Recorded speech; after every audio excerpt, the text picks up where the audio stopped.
Yo, So Sick Nash fan here, and today we got that man Kenshiro. Finally, Evo was so hype, and then they shadow dropped him, so I'm super excited to basically display his strengths and weaknesses today in this video.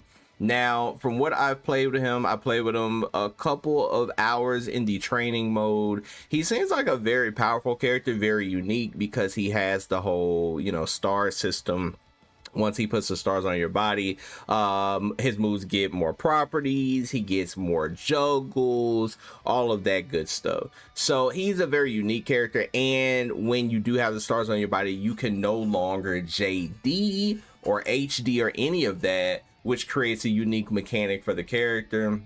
So that's pretty much going to be the core of his game, putting the stars on your body, making it to where you cannot JD and HD, and putting more guard pressure on you, because it's just no way that you can do anything because the stars are there, you can't JD. So he's going to have a lot of setups where he can just kind of rev you up a lot higher than he would be able to if you could actually JD out of his pressure.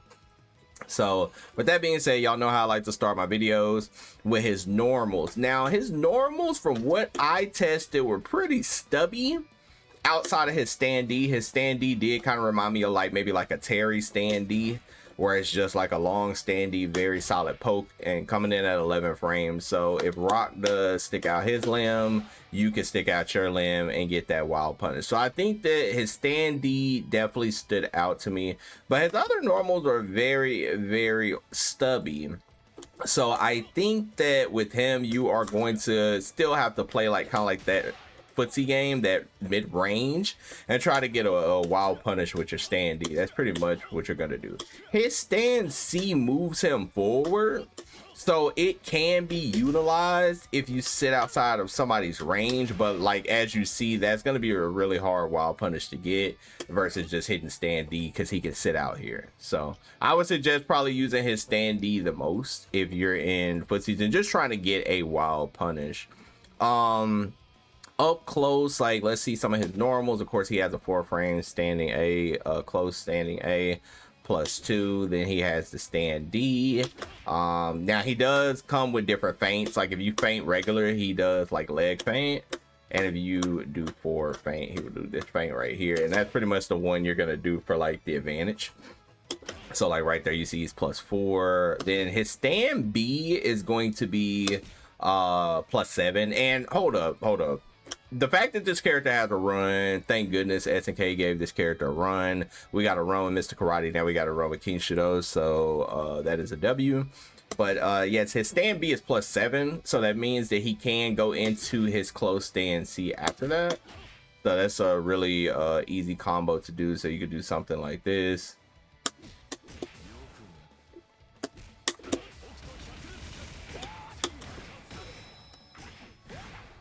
And just like that, very simple combo for 374. Stand D feint is going to be his most advantageous feint because it's going to be +9. Because stand C, as you see, is +4, and he doesn't have a 4 frame normal outside of this range. But stand D will be +9, so he can actually do his crouching C, or he can do stand C. So stand C does do more damage at 170, and then crouch C does 154. So you'll pretty much be doing this combo more so. And like I said, you can go into something very simple, and that was 417. So a good chunk of damage. He does pretty solid damage when he hits you, so he's not gonna have a problem in that department. Now I will make the opponent block so we can kind of see what some of this looks like on block. Stand B is going to be +2, that stand A is going to be +1, that stand C while feinted is going to be neutral, and that stand D is going to be +4 while feinted, so he can keep that pressure. Now his normals are a bit on the slow side, I'm not gonna lie. This one is pretty good into this because that will frame trap very well into 4 frames. because that's +4. Then he does have a far C that's 8, so that's gonna frame trap 4 frames, so that's really good. But just in general, his normals are pretty slow, so when you do stand D, you're probably gonna stick to doing stand C after it. Just that way, if your opponent does press, you can frame trap them. He's gonna come with a command overhead as well, which is -7 on block, but if you do hit the opponent, it is +5, meaning he could do his crouching A into stand B like that. That will actually combo, and then you can go directly into super, so that is really good. Or you could do this super, which actually does put the stars on their body. So cool.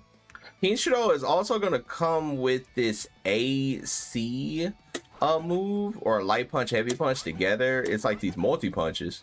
Now with these multi punches, he's going to be able to combo off of his far C on counter hit, because far C, as you see, it's only +7, but if you do the multi punches, it actually will combo, and then you can actually special move cancel off of that.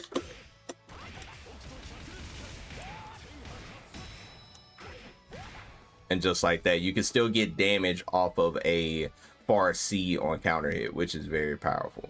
So those are going to be like his 2 command normals, and then he is going to have a couple of different moves that I want to show you. He's gonna have a crouching C to stand D, little target combo that can actually go into his Reblo.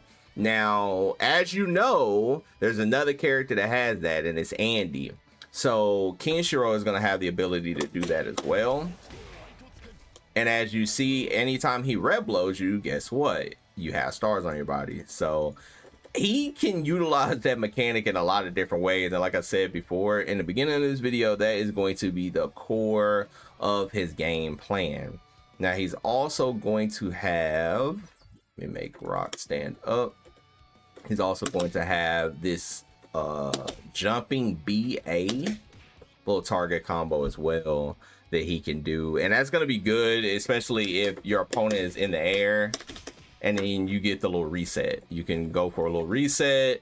You can, you know, when they land, you can go for another overhead, and, you know, just try to mix them in general. So I think that that's going to be really, really good going air to air with your opponent. But good thing about him, he does have an uppercut, and we're going to get into that a bit later. So with that being said, let's talk about some of his special moves. So for one, he is going to have this quarter circle forward special move that does cross your opponent up if you do the heavier version. So he's going to have 2 versions. The A version stays in front, and the C version will cross up. Now I want to make the opponent block, so you can see these on block, -2, -2. And as you see, both of these are like really good because it does cross you up. But here's the thing about this: in this game, there's something called rev guard, so you could just rev guard both options, right?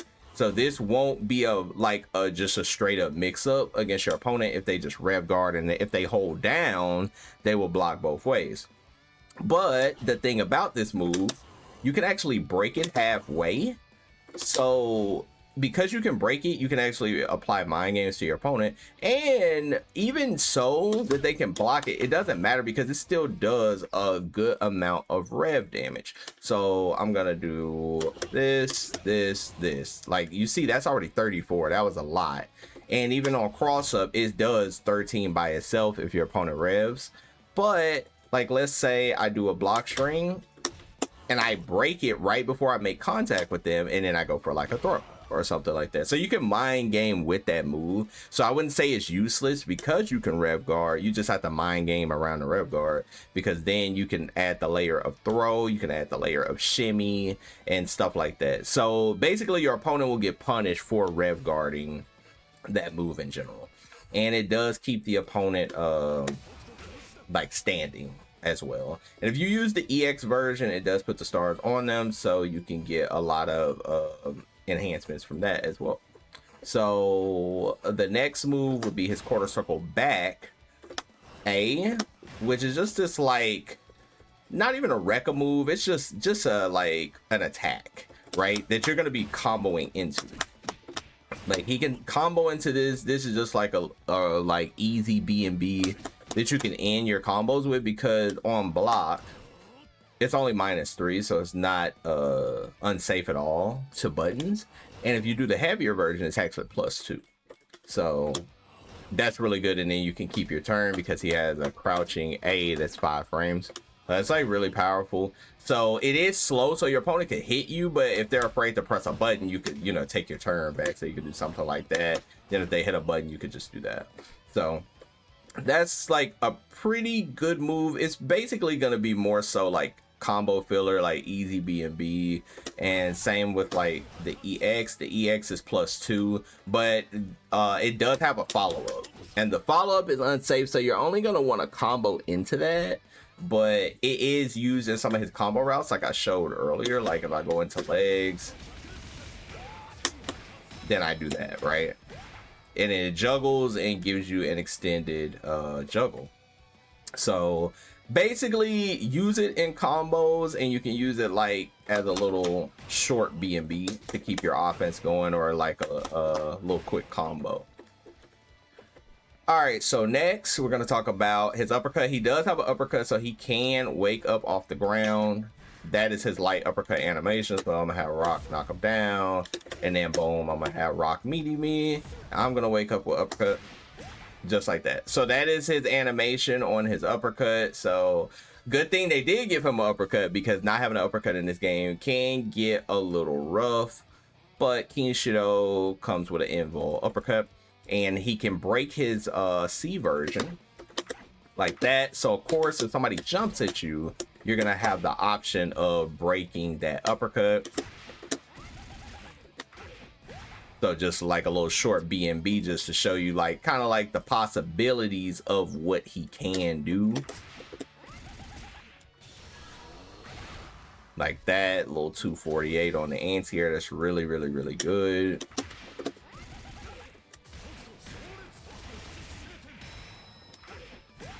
And just like that, 265. So he can control the sky, so don't worry about people just jumping at you. He has a very good uppercut, so he's gonna be able to get you up out the air. And the EX version is good because he does have an aerial special move with punches like this, and this is just a really good air-to-air move. Like if somebody's in the air, he could just take him out the air. But the reason why I'm showing you this, because he can cancel that off of his EXDP like that. So he always has like an air special move that he can do as well after the uppercut, so you can tack on that extra damage. So that's very powerful.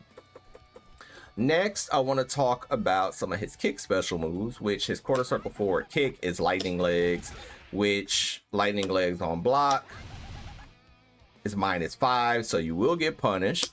Then he has the D version that is -10, but you can break it to make it -2.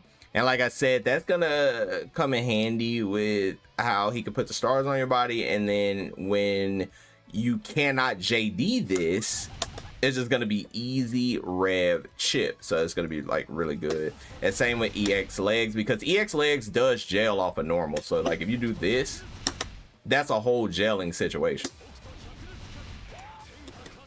Like that is a whole situation that you have to take. And like I said, if you can't JD, that becomes very powerful, because you are getting revved up. And everybody that plays this game knows that when you get revved up, that is a very dangerous situation to be in. So lightning legs primarily is going to be in your combos, but it can also be used in guard pressure. His quarter circle back kick is the stance, which if your opponent shoots a projectile at you, he will shoot the projectile right back at them with his unique projectile. Same with the D version, which is very good, and same with the EX version. Now the EX version, he throws it back to you a lot faster, which is like super good, especially to throw off your opponent's timing. If they're used to you throwing it back at one speed, you could throw it back at another speed, so it's very powerful. And then he's gonna have this DP kick attack where he flips, and it just nullifies the projectile altogether. Now the cool thing about this is if you use the EX version, he reflects the projectile back. Now, as you see, I just showed you Kenshiro has two different reflects. So he's not really going to play the reflect game. Like, if you're shooting projectiles at him, he's not going to play the projectiles. Like, I don't think that this character will ever have a situation where he's getting zoned out by a projectile character. That's just not going to work, because he has all of those anti-tools to not be able to get zoned out. So while he has stubby limbs, I think he makes up for it in the sense that you cannot zone him out. So if you're fighting a Rock, if you're fighting a Terry, you're fighting a Mai, you're fighting a Hotaru, and they're shooting those projectiles, you have two different options to shut them down. And I think that that makes him very powerful, because projectiles are very strong in this game, but because you cannot shoot them at him and he's going to be able to shoot them back and fire them back, it puts your opponent in a situation, and that is very good for Kenshiro. And as I showed before with his red blow, if you do a red blow on your opponent, the red blow is going to activate the stars. But when you hit somebody and they're already activated, it goes into a new property where they will bounce off the wall and such. And if they're in the air, they'll get like extended juggles. So there's like a lot of juggle potential with it in general. And same thing right there, you see he gets the stars on his body. And it's just gonna be one of those things where when Kenshiro has this mechanic going on, it's gonna be unique to see all of the juggles that people come up with, like, you know, on Twitter and all of the streamers that are gonna be playing this character. They're gonna have some really crazy routes because of these extended juggles. But I don't want to get too much into that, because of course this is a beginner guide for people to just get into the character, have fun with the character, and see what he's all about. And now I want to talk about some of his supers. So first I'm gonna do his punch super, and he just knocks you back. And then gonna do the level 2, an extended animation, damaging, and keeps you a lot closer to the opponent. Now I want to do his kick super, and this is the very unique super.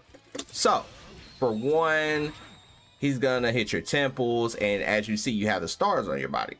Now what if you do this super when the stars are already on their body?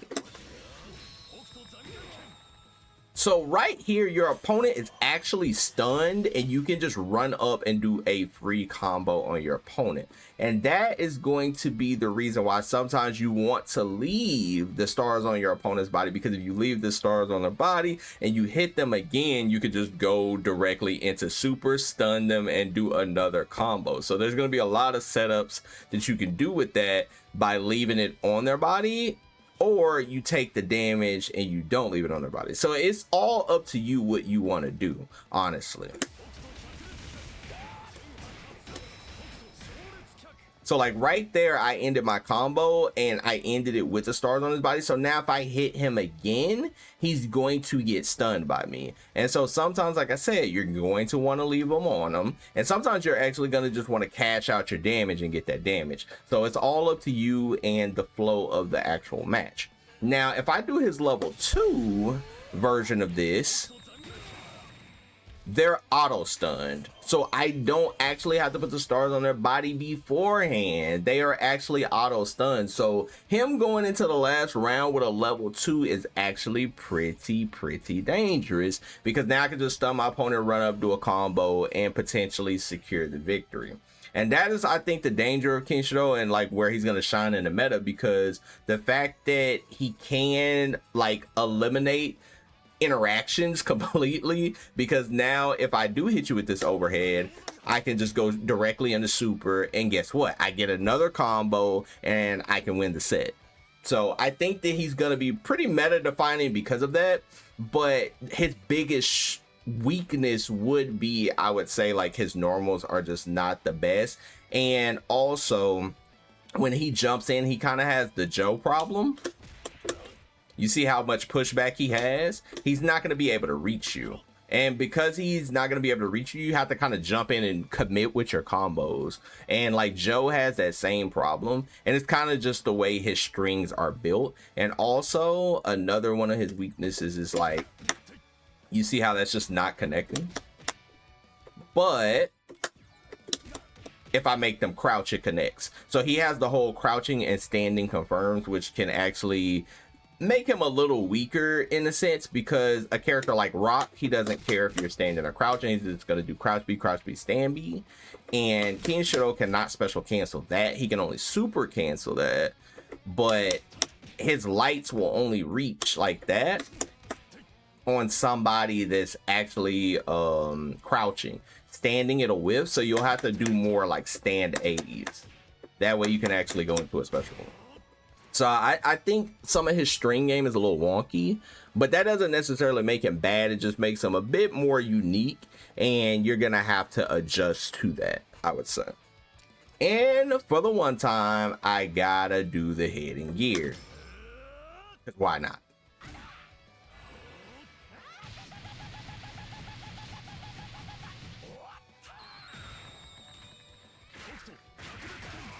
Damn, SNK really cooked with this character. Well, I'm gonna say it. I think this character is going to be very strong, but very much a specialist character. I don't think he's gonna take over the world like Mr. Karate did, but I do think that this character is gonna be strong in the right player's hands. Do I think he's meta defining? Yes, potentially, but we'll just have to see which players actually pick up this character and try to take him to that tippity top level. Hopefully y'all enjoyed this Kenshiro guide, and I'm very hyped for season 3 because who knows what's coming from SNK. Until next time, peeps, peace.